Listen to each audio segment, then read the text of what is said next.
Latest football news, engaging debates, and fascinating opinions. Pitchside Talk on IO Radio. Hello and welcome back to Pitchside Talk here on IO Radio at our new time of Fridays of 5 p.m. We've done a few of these now, so I should know it is Fridays at 5 p.m. And well, we've had a busy week of football. Well, I better introduce who's on our show today. It's Dan, as always, our League One expert, and Ipswich's new science, your sports science expert, aren't you now, Dan? Oh, after what I said about the injuries last week, I'm now the sports scientist expert. Yeah, the sports scientist. As you can tell, there's only two of us this week. Unfortunately, Piers has been called away on international duty, but he will be back hopefully next week if Gareth Southgate lets him go. We're hoping. But as was it Jose called, he said you can call me John or something now after this little fiasco between him and Gareth Southgate. But ho-hum, well, don't forget to mention follow us on any of our social medias. It's pretty simple. Twitter, it's at Pitchside Talk. Instagram's Talk_Pitch. YouTube and Mixcloud is at Pitchside Talk. If you want to subscribe to any of our previous shows, or even this one, if you missed anything in this show, you can go back and listen to it offline, online, wherever you want to. It's available wherever you go. Well, we've got quite a busy show to talk about today. So we're talking about Ipswich Town, as always. 2 games. We've got 2 games to talk about. We've got the Premier League. I'm not looking forward to this section. I will just put that out straight away. And we've got transfer deadline day because that happened on Monday. Lots of clubs making some last-minute moves. Will they work out? We will find out in the coming months. And we'll be right back after this. Stay up to date with the latest footy news. Pitchside Talk on IO Radio. Well, welcome back to Pitchside Talk here on IO Radio. And now we're going to be talking about Ipswich Town. And well, Ipswich Town lost their 100% winning record on Saturday, but remained unbeaten after drawing 1-1 with MK Dons, despite going down to 10 men, not to a sending off, because they used all their substitutes and somebody got injured. Typical Ipswich. Dan, what were your thoughts on the performance? Because I watched the game. I'm the only one here that actually watched the game. You're the League One expert and you didn't even watch it. But oh dear. Well, I was doing other things. Okay, I'll give you a weekend off then. But MK Dons outplayed Ipswich, really, if we can say so. Yeah, they did. It was quite disappointing the way we performed. I thought, we got our first goal against the run of play. It looked like MK Dons came out of the blocks and played quite well. Nolan got that. It was kind of a lucky goal, really. It came to him. He kind of just swung at it, and it went in. He's got a thing with scoring at MK Dons, so I'm not surprised that happened. But against the run of play, and then we didn't really look like we were in the game. I think we had a few chances in the first half. I think there was a big chance from Piers. I can't remember who it was, but we could have gone 2-0 up, but that didn't happen. They I think, in the second half when they equalised, I thought that they probably deserved it. It looked like it was coming for quite a while. The person who scored has got the same name as me, which isn't great, but it was coming definitely from MK Dons. And I think, after that goal, I think we held on. I think we held on quite well. I thought defensively we were okay, after that goal went in, and we managed to hold on for a 1-1 draw. But yeah, it's quite disappointing the way we played, considering how we've played in our first 4 games. I think, we've looked comfortable in all them games, and coming up against MK Dons that are also in the bottom as well. I think they're bottom of the league right now, so it was quite disappointing. I think some of the players and fans were saying that it was a okay performance because last season we probably would have lost that, the pressure that the teams were putting, that MK Dons were putting on near the end. But we come away with a draw with a point. But I think the performance was disappointing overall. See, now that's why I know you didn't watch the game, because you did score the equaliser there. Dan Harvey did score the equaliser for MK Dons. But you shouldn't have been on the pitch, actually, because there was a big thing that he fouled Luke Chambers off the ball. Apparently, the radio commentator described that as he tracked back. I don't know, he studied Luke Chambers and he just walked off. But he should have got a red, but we will never know because we never saw it. We haven't got it described to us, but he was quite lucky to be on the pitch. But It's quite lucky to walk away with that point because MK Dons did outplay them from the minute go. It was quite. They did score against the run of play, and they beat them at their own game. And MK Dons had 13 shots, 5 on target hits, which is 3, 1 on target. But they were lucky. This is a lucky escape, because if MK Dons had better finishing, it could have been a loss. Yeah, definitely. And I think, playing against a team that we should be winning against and playing like that, only having 3 shots, 1 on target, is really poor. And I think we did get away with it. I think, against a team like Peterborough or Sunderland, we definitely would have lost that game. And, we've got a tough game coming up on Saturday, tomorrow. So it's really worrying to see that type of performance, because it reminds me of the end of last season. It really does. Going into games and not having a goal threat. I know that none of the strikers have scored yet. It's all been from the midfield, which I guess is okay to an extent, but we do want our strikers scoring. Hawkins has looked quite dangerous when he's been on the pitch, but the strikers aren't really getting chances. And 3 shots, 1 on target is not good against an MK Dons side. So I do think we were lucky to get away with a point. I will take a point in the end, I think, going away from this game, but it does worry me quite a bit. But we're still unbeaten. We'll see what happens tomorrow against Blackpool and see where we go from there. But I think not losing this game probably was good going into this game tomorrow, because if we lost the game, I think the morale would have been down. But I think the players overall were quite pleased with the point. It sounds like that famous saying Mick McCarthy once said, was it every point is a prisoner or something like that? Yeah, well, he loved a 1-1 draw, didn't Mick McCarthy? So, it's always good to get some draws, but there's some bad news. Ipswich Town came out from the MK Dons game, suffering some more injuries.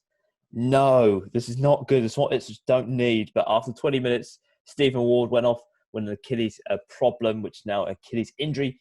Lambert has said it's hopefully not too serious, but he will be out for a few games. He didn't specify how many games he will be out for, but no an Ipswich Town player, probably about 10 at least, Dan, because, like to have about 10 up. And also, Flynn Downs, the person who's been so much transfer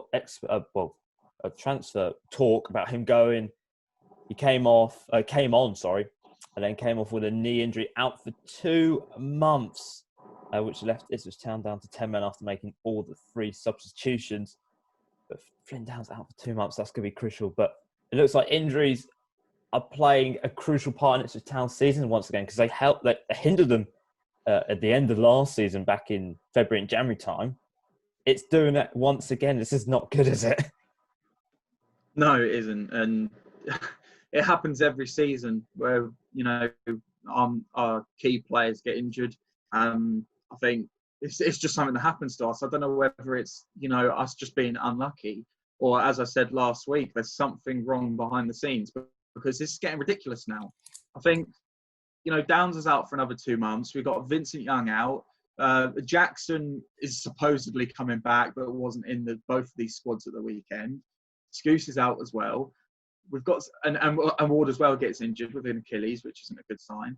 And we've got some more out as well. It's just getting ridiculous now. I don't know whether it's just us being unlucky, but I think we've done quite well considering the amount of injuries we've done. We've been unbeaten, so I guess that's a good thing.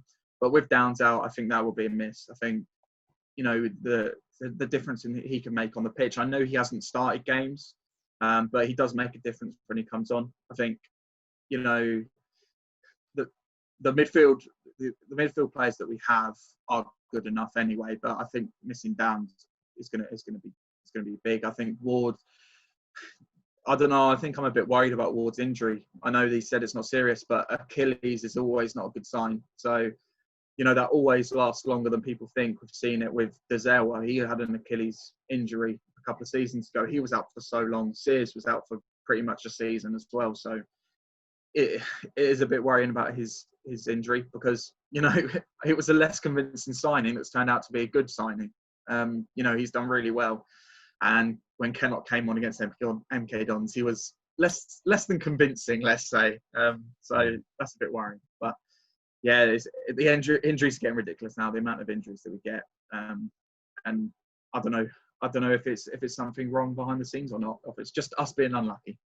Yeah, it could be unlucky. Did forget to mention about Norwood's out as well. He's out for 2 months, and also Aaron Drunett, he's out and for another 2 months. Yeah, and Vincent Young's still out as well. course. Yeah, despite playing in pre-season. Yeah. It's which we don't know, but Paul Lambert said after the game that he was really happy with the performance. We were right up there. It's one of our best performances for different reasons, he said. He didn't specify what reasons, but he said we're resolute as a team, and I'm really happy with that. And Judge came out and said last year, we may have lost this game in that situation. They did have a chance in the 92nd minute, and which they should have scored, but they didn't. But do you agree with them that Ipswich would have possibly lost this game last season from morale and not seeing out games in this sort of when they're winning, getting to 1-1 and then just losing all confidence? Yeah, I do think we probably would have lost that game last year, especially maybe not the start of the year, but definitely towards the end of last season. I think we probably would have, crumbled under the pressure that MK Dons were putting on towards the end of the game. I'm not sure I agree with Paul Lambert's comments. I think if we were playing a team like Sunderland or Peterborough or someone that was really good at home and had a good, who are going to do well this season, I think it would have been a good draw. But the fact that MK Dons haven't had a good start to the season, they're in the bottom four. I think saying that it was a good performance is, I don't know, maybe a bit naive from him. I know that's what he says pretty much after every game. He doesn't really like to say that his players have played awful. But yeah, I do think that maybe he was a bit optimistic about that because, it's MK Dons in the end. No disrespect to them as a team, but it is MK Dons and they're bottom of the league, so we should be winning that game. But, it's early on in the season and we got a point away, our first point of the season. I think Paul Lambert is, he's not too angry about that, and he's quite happy with coming away with a point when MK Dons looked like they were gonna win at the end. Yeah, well, as you would say, every point is a prisoner. He's probably got that written up on his wall in his management room from Mick McCarthy the time he was there. Inspired by the best managers,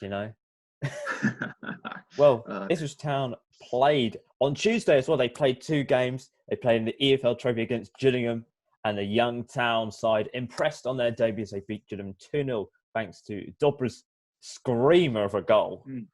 And Ben Falami scoring back on his debut as well for Ipswich Town. The future looks quite bright for Ipswich with these youngsters coming in. Yeah, it definitely does. We played really well in this game against Gillingham. I thought the team that he put out, was it was a sign that he doesn't really care about this competition, and not a lot of people do. But it was a good chance to get these young players some minutes, and they definitely really impressed. I think the future's definitely bright. As you said, Dobra, he scored an absolute fantastic goal. I think he's the brightest of these young players. I can't wait for him to, break into the first team. He looks fantastic. The times that I've seen him play, I think I've said it before on the show how excited I am about him. But I can't wait to see him get into the first team, and I think he's getting closer. But, some of the other performances, I thought a player that I haven't seen before, Liam Gibbs, I thought he was really good in the game against Gillingham. I thought, he controlled that midfield quite well. And playing against a Gillingham side that were quite, it wasn't their first squad, but they were quite, they've got a lot of minutes behind them, a quite experienced team. So to go to play against that Gillingham team and, get a clean sheet and win 2-0, it's a great sign. Well, also, Luke Wolfson was back in this game as well, his first game of the season. Oh my God, Donatian was back as well, and Cornell getting some more minutes. So some first team players getting some minutes, and also Lancaster getting his first 90 minutes of the season. This looks like it's a positive game really for us because Lancaster's very good. Wolfton's going to probably be back in the first team side soon. Cornell looks a pretty decent goalkeeper, but a few more 90 minutes won't hurt them, won't it? No, definitely not. The fact that he put in some players that are going to be challenging for the first team is a good sign as well. I think Lancaster, he needs some minutes because he's going to be trying to get into the first team. So I think it was a good run out for him. Obviously, Wolfenden's come back from his injury. He's going to be wanting to be in the first team to beat Toto and Wilson to start. So, and Donatian as well. I don't think he's going to be a starter really, but he's getting some minutes as well. He's definitely improved from a few seasons ago, so it's good to see him get some minutes as well. But yeah, it's not going to hurt for these players. Obviously, it will help them in their bid to get into the first team. I think Wolfenden's probably a starter, but the other players, they'll take this opportunity to see to give Lambert see if they can get into the first team squad. And I think that, playing like they did on Tuesday, I think that's a good sign as well. And some of the youngsters that played, they'll be getting closer as well. So all good on Tuesday, yeah. Well, speaking about some of the youngsters, should Lambert be starting some of them in the league because they've impressed on debut at Portman Road, getting a win, and it would help possibly with his depleted side. He's got so many injuries in attack, a little bit in midfield and defence. Maybe he should think, I'll give some of them a go. Should he be considering some of them in the side, especially Dobra? He's one of them that should be in there. I don't know what more he has to do. I'm frustrated. He should be playing. But what about the others? Should they be getting a go? Yeah, I think so. I think the depleted squad we've got, as you said, I think is a good chance to see what they can do. Obviously, Dobra, I think he can easily get into the squad, even if he comes off the bench on Saturday. I think he needs to. I think he needs to be in the squad. It'll be interesting to see if he is. If Lambert puts him in, I expect him to maybe be on the bench, but I really want Dobra to start and kick on with his career at Ipswich, because I really like the look of him. But I think some of the other young players, I think, should be given a chance. At the end of last season, Tyrese Simpson was given a chance at the end of last season. He played a few games. He looks quite promising. He looks like a striker that has things about him that option that we haven't had before. So I like the look of Simpson. I think some of the Falami, I think he's getting close as well. He's kind of had a struggle as Falami. He's kind of been around the first team the last few seasons, but he's had a lot of injury problems. Was a surprise. So I reckon he's getting closer as well.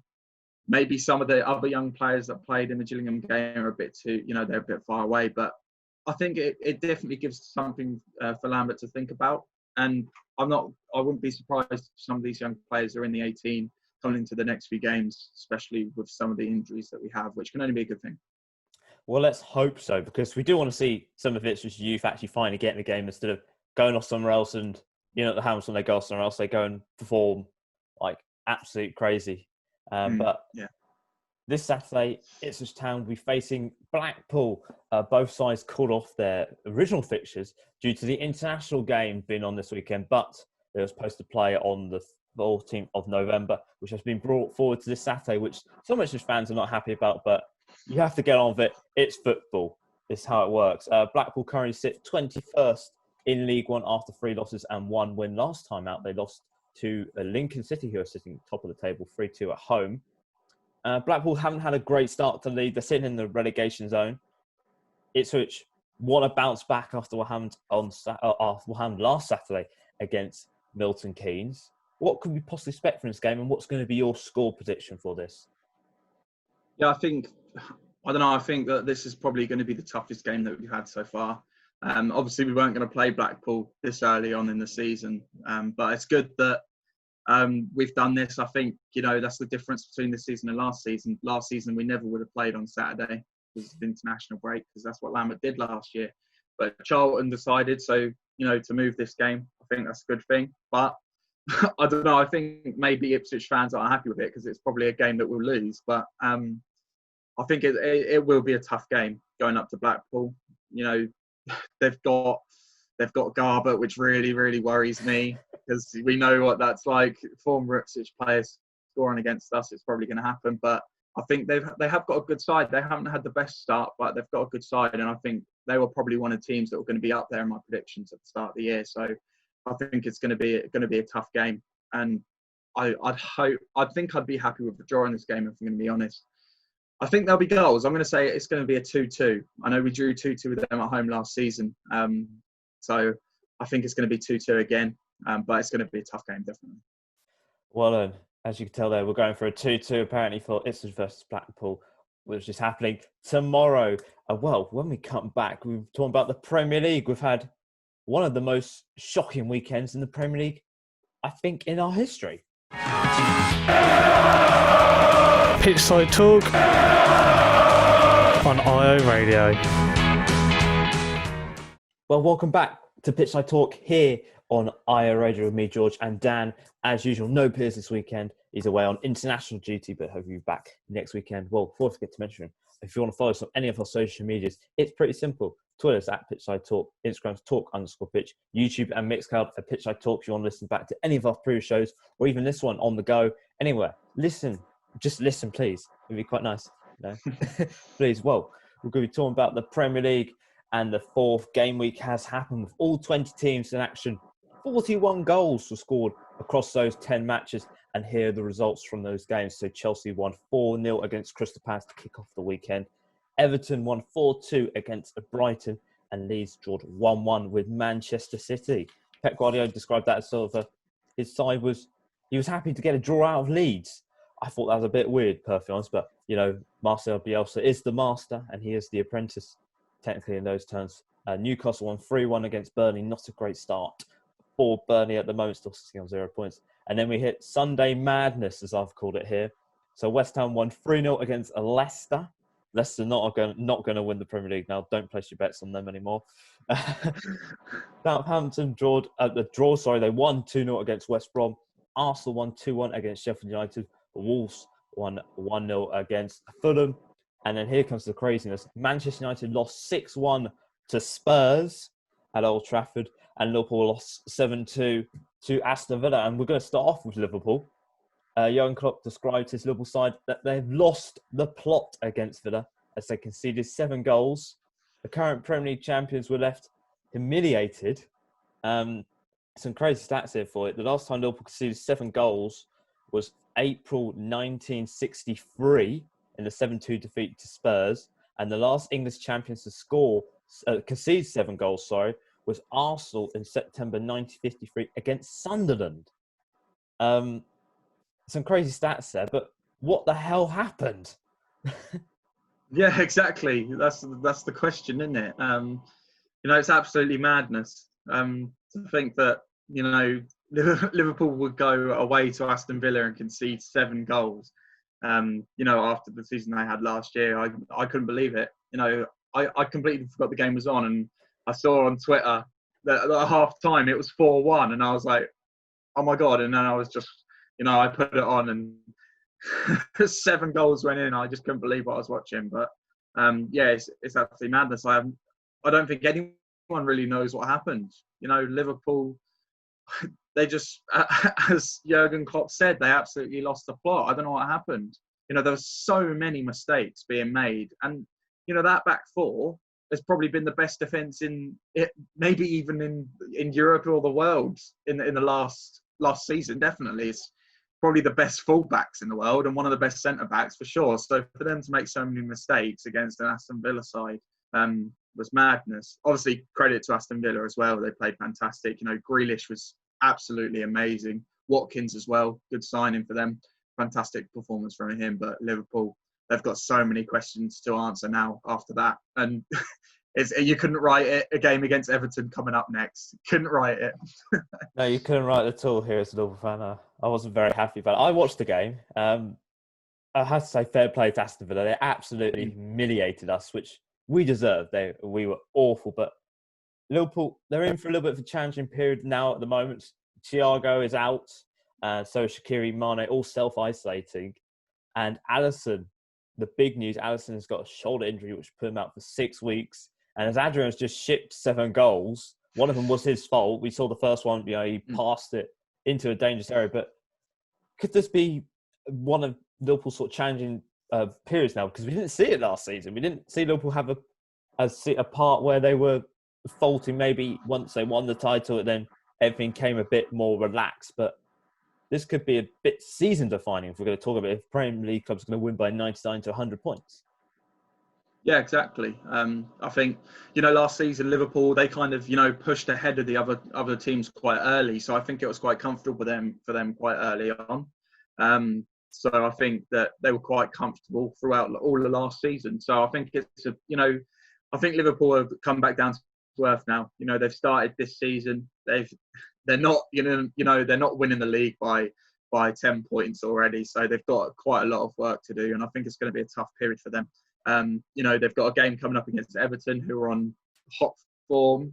They've won all their games. They're top of the league with 12 points. They're looking brilliant. So, and it's a Merseyside derby as well. I think you look very nervous about this game, George. Yeah, I'm happy we've got a week's break, just to let the dust settle. But it could, if Liverpool played this weekend against Everton, we could be talking a cricket score, can we? Here at this rate. Yeah, maybe. Imagine that another like 9 goals conceded this time. Oh no! No, I don't think. I don't think it'll be that much, but who knows what the Premier League will bring up now. But yeah, I do think Liverpool definitely got a tough ask, and I think they'll be okay in the long run. But it's whether they can win the league again, it's going to be really tough for them. I think they've definitely got. I think they'll come away with this game, and they'll want to bounce back quickly, and I think they will. So I think that they still have a chance of winning the league, but it's definitely going to be tougher than it was last year. Because as everyone knows, it was easy for them last year. So I think they've got a lot of work to do now. Some of the key players are out, in lockdown or are self-isolating. So it's definitely a tough period for them. But I think they'll come out of this okay, and yeah, we'll see how it goes coming into this Everton game. Well, for me, I'm just touching wood. But aside that, I had a terrible day at the office. Was Manchester United. They lost 6-1 to Spurs at Old Trafford.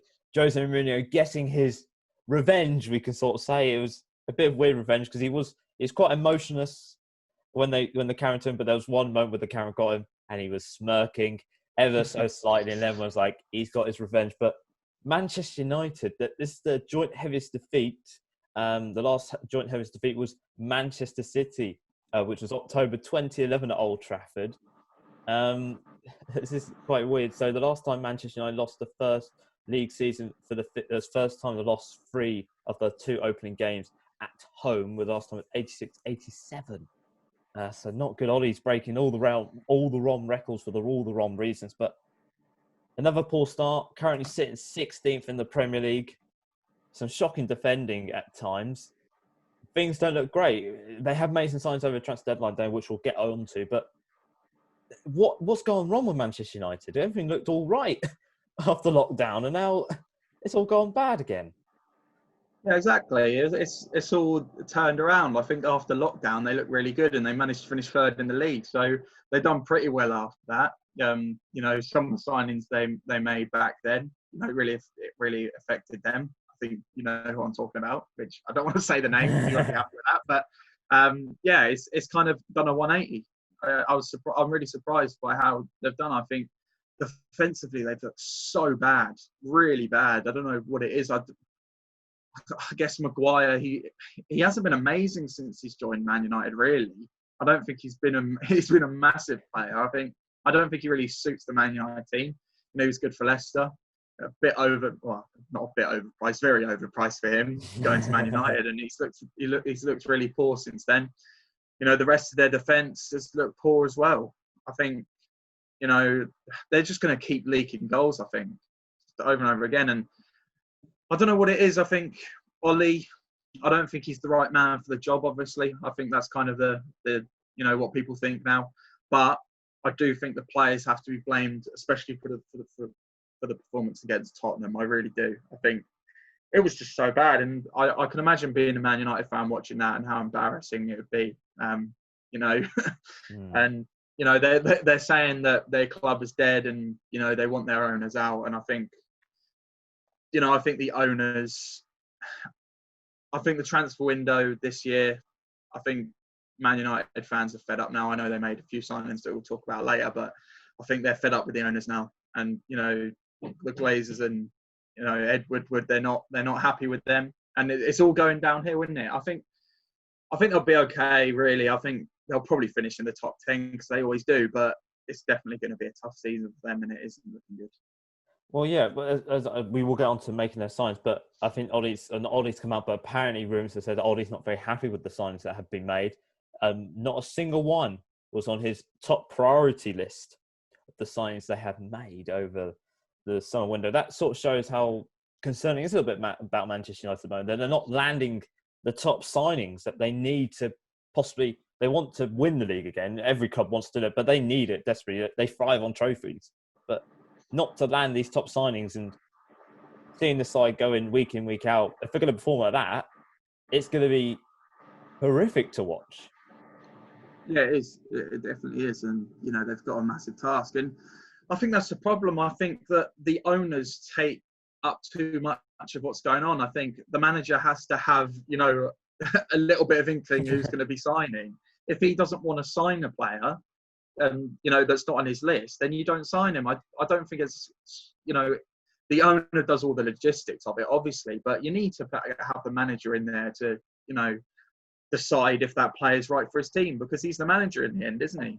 I know that Ollie hasn't been doing great, and people don't want him in the job at the moment. But I don't know. I don't think this is all his fault. He plays a part in it, but the owners are, they have reign over the club too much at big clubs like that, and they decide what happens, and the manager is second. And I think that's the main thing with the Man United owners. I think they take too much of the club on their shoulders, when it should be the manager deciding things, and then the manager can put out the best side that he can so the players can perform.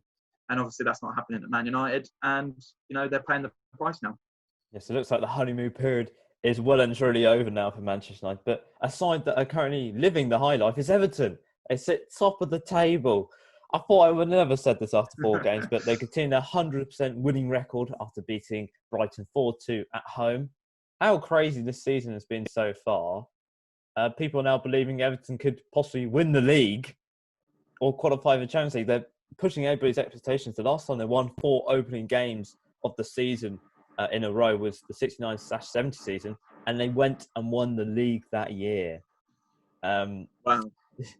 It's crazy, but Everton have defined everybody's expectations now. Yeah, they definitely have. At the start of the season, I thought they'd have a good season because they've made some really good signings. The signing of James Rodriguez, amazing signing that is, and Alan from Napoli as well. He's a good signing too. So, they had a good transfer window, and I thought they were going to do well. But to be top of the league, winning 4 games on a trot, I wasn't expecting that at all. And people are saying they're going to win the league, and whether it's obviously going to be tough, and it's only 4 games in or 5 games in or wherever it is. But I think that it's really promising, and to have a manager like Carlo Ancelotti in charge as well, I do think that's a big thing. And the way the players are performing, I think James Rodriguez, he's come in and he's been absolutely fantastic, and obviously Calvert-Lewin as well. He's absolutely scoring goals for fun. Got that England call-up, which I think he's deserved. He's been absolutely fantastic. And they haven't really been conceding goals. I know they conceded 2 in the last game, but they haven't really been conceding either. So they're scoring goals for fun, not conceding. They're playing brilliantly. It's all looking good for Everton. But, they've got the biggest tests coming up against Liverpool in the Merseyside derby. I know they just conceded 7 against Villa, but obviously that's a big task, and I think that will definitely define what we can see from them for the rest of the season if they can get a result against Liverpool. Well, the only reasons people are believing they could do it because Liverpool dropping points, Man City are dropping points, Chelsea have dropped points as well. Manchester United not really there, or Spurs or Arsenal, but it could be their year. We have seen crazy things in the Premier League, but could it be their year? I don't want to say yes, but as you said, crazy things happen in the Premier League. This season has been absolutely mad. Like, who would have predicted what the league table would look like at this point in the season before it started? It seems like fans are gone and all expectations have gone out the window. So, yeah, it's mad. So anything could happen. And what a start Everton are having. As you said, the big teams are dropping points, and that's going to affect it going into the latter stages of the season. There's going to be big tasks for Everton in the future. But, who knows? They could go on and win the league, which I think will be absolutely mad. Who knows? But, a team that are second in the Premier League is Aston Villa. Only 9 weeks ago, they just survived the drop from the Premier League. And they've just gone and beaten the champions 7-2. Currently sitting second in the Premier League after a 100% winning start. I think we have to say, what a turnaround by Dean Smith with some brilliant signings from the Championship, we must say.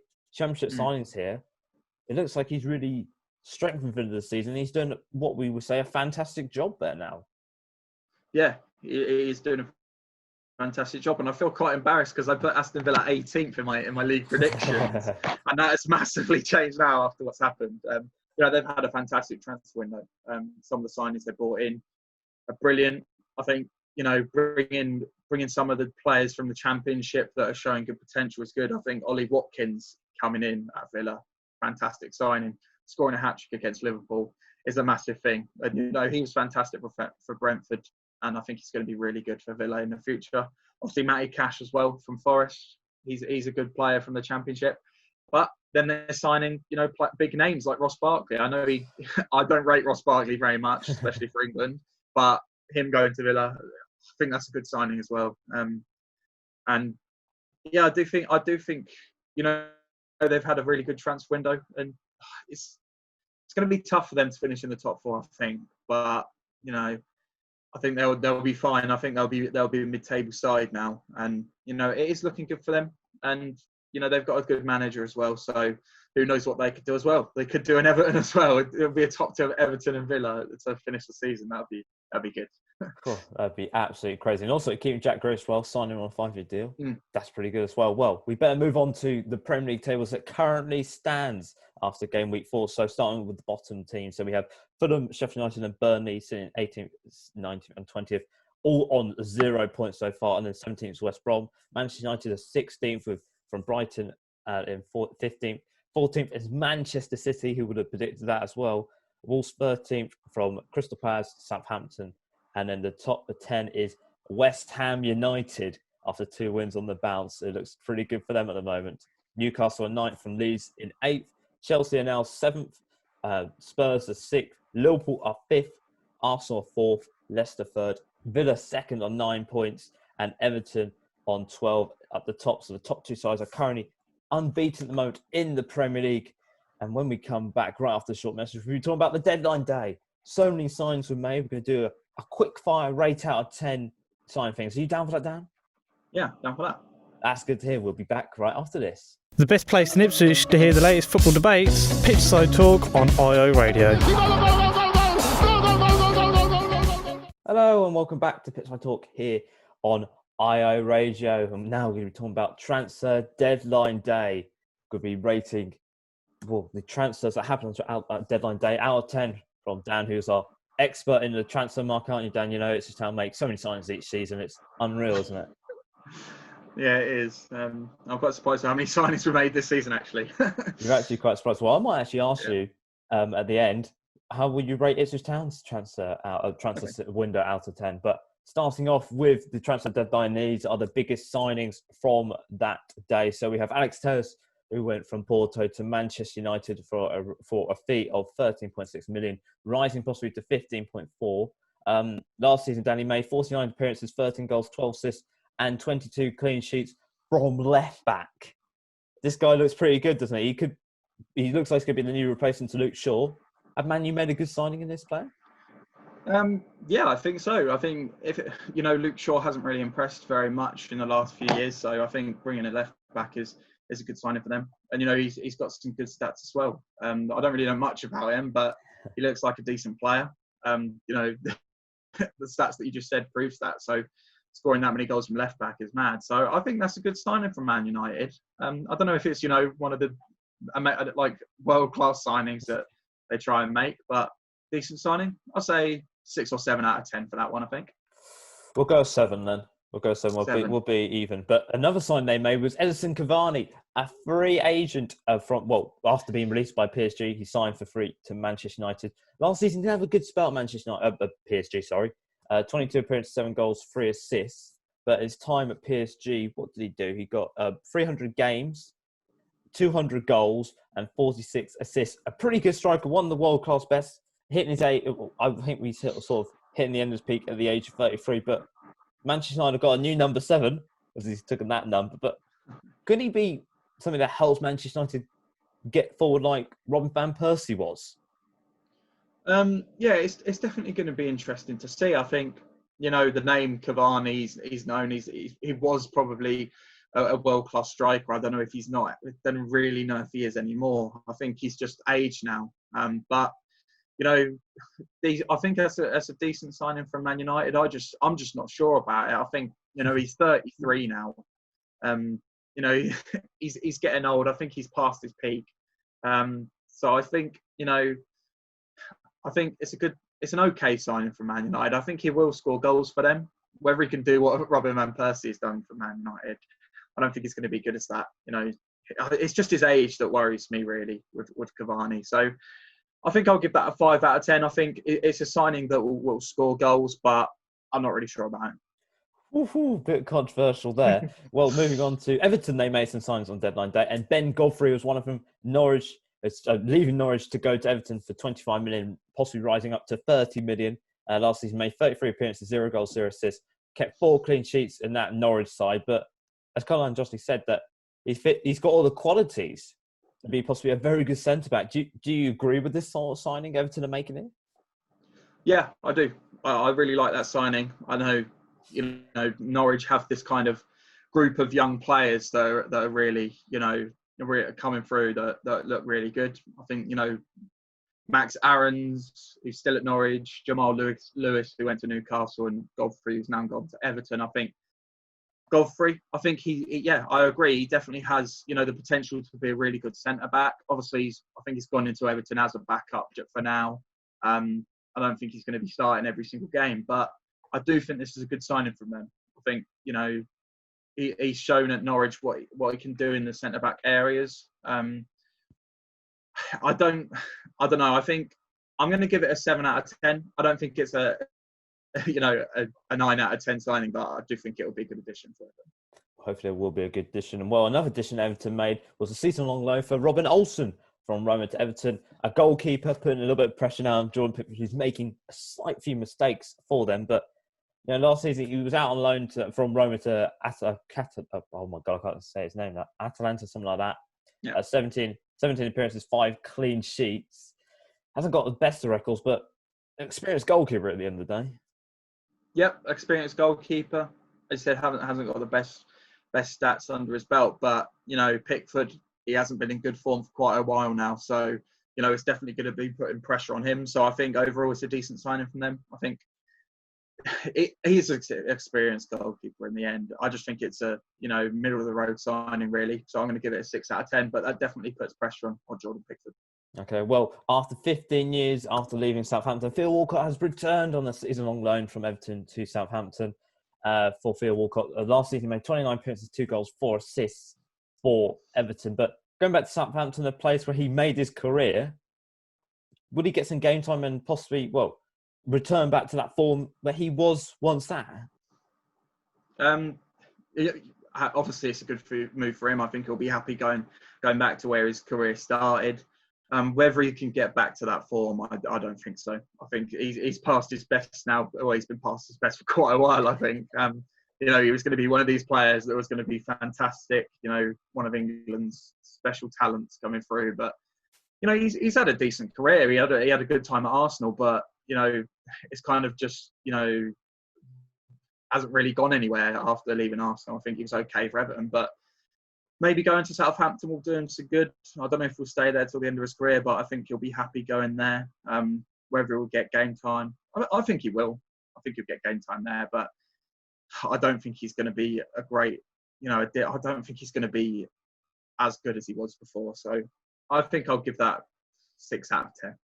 Okay, well, we've got 2 more signs here. So we've got Thomas Partey as a Partey now at Arsenal after making the transfer 45 minutes from Atletico Madrid to Arsenal. Last season, he made 46 appearances, 4 goals, 1 assist, 29 clean sheets.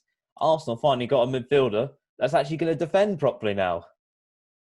Yeah, maybe. You know, this player, I think, obviously I don't know much about him. He's at Atletico Madrid, weren't he? I'm not great at European players, as you probably know, but this does look like a decent signing from Arsenal. You know, they've had an okay start. They're 4th in the league. They know what that's like, but I think they're looking okay, and I think this addition is probably a good one. You know, a defensive midfielder. That's probably what they needed. I know they've been playing El Neni a little bit, which is a bit confusing. I don't know how he's suddenly come into the starting 11 again, which is really odd. But I think this is an improvement on that. So I think that's a good signing from Arsenal. I'll give that a 7 out of 10. Okay, and finally, Loftus-Cheek goes on loan from Chelsea to Fulham in search of some game time, like Ross Barkley's done going to Aston Villa. Last season, Loftus-Cheek was out a bit. He only made 10 appearances, 0 goals, 2 assists, and 0 clean sheets at that time. But this could be like the Crystal Palace move, where he got into the English side and was playing in the World Cup. We could have him possibly for the Euros this year. Yeah, let's wait and see. I think this is the best signing out of the lot. I think that I've seen in these deadline day transfers. I think that's a really good signing from Fulham. You know, he's been getting into the Chelsea first team in the last few years. So I think, you know, going out on loan, he's obviously not favoured at Chelsea anymore. You know, the signings that Chelsea have made in this transfer window, they haven't been good for Ruben Loftus-Cheek, obviously, because there's better players that will come to replace him. But I think going out on loan for a year at Fulham will do him good. Whether Fulham will stay up, he might have a problem there because Fulham, you know, won't stay up. But at least, you know, he's going to get game time there, and I think that's a brilliant signing from Fulham. I'm going to give that an 8 out of 10 because I do think he'll do well there. Okay, well, and finally, I must ask you, Ipswich Town, the transfer window that's now come to an end. Made some good signings, all of them on a free. A few of them are out as well on a free. How would you rate Ipswich Town's sort of transfer window this year? I think this year, it's been an okay transfer window. I really do. I think, you know, we've made some smart additions. I think, you know, the free signings of Ward, Cornell and Hawkins, they were good signings. You know, at first I thought Ward weren't, but, you know, he's turned out to be a good signing. And then the other two, they've been good when they've played. You know, Mark McGuinness on loan from Arsenal, and also Keenan Bennett as well on loan from Borussia Mönchengladbach. So, you know, some young talent as well coming in on loan, which can only be a good thing. So, I think we've had a decent transfer window. You know, the amount of interest that we've had to make additions, but you know, there's some good players coming in, and I can't wait to see, you know, what these young loan players can do. And you know, the other 3 players that have come in have performed well. So overall, I think it's probably been 6 out of 10 transfer window for Ipswich. 6 or 7. We'll go 7. 7 out of 10 transfer window for Ipswich. Well, I'm going to one up you. I'm going to go for an 8 out of 10 because they've also kept Flynn Downs, Ian Jackson, Luke Wolfton signed a new contract, and James Norwood as well. So they kept a lot of key players. Haven't made any money, but you know, it's still a good transfer with it at the end of the day for Ipswich Town. And when we come back, we'll be possible. Might do a little football roundup, hopefully. Fingers crossed. Pitchside Talk, footy debate from the Premier League Outback. Welcome back to Pitchside Talk here on IO Radio. Here Fridays at 5 p.m. our new time here on IO Radio. I'm joined this week by Dan, as always. No Piers, he's away on international duty with England because, you know, England need to call up some players after some little fiascos, which we will not go into because we don't get political on this show. But Dan, we've hit the end of the show. I sort of always hype up football roundup, but we never get time to do it. It never happens. We will do it one week. It will happen one week. Don't you worry about it. I will find some time. We will talk about it. But before we go, I better mention our social links. If you want to follow us on our social medias, please do. Twitter, that's Pitchside Talk. Instagram's Talk_Pitch. YouTube and Mixcloud are Pitchside Talk. If you want to listen back to any of our previous shows, or even this one, if you missed anything, they always get uploaded just straight after the show at Fridays at 6 p.m. on YouTube and Mixcloud on Pitchside Talk. Well, Dan, it's been a good show today, but will you be back for next week? You're not gonna go on an international break, are you? No, I'm not. I haven't been called up, so yeah, I'll definitely be here next week. Well, you better score some more goals then for MK Dons then soon, eh? Yeah, I will. Just not against Ipswich, though, next time. Maybe not against Ipswich. Well, what have we got coming after us? Well, good question. We've got the Gap Year show 6 until 7, the Rebirth show 7 till 9, and Flip the Switch 9 until 10. I've been George. We'll see hopefully next week when we talk about probably Ipswich Town, England, because England will be around and Piers will be, you know, back hopefully from his international duty and something else. I don't know what yet. We might do something a bit off topic, you know. We haven't done something off topic in ages, have we, Dan? No, we haven't. We have not. Well, we'll see you next week and ciao. See ya. The whistle has been blown for full time. Tune in next week for another jam-packed show.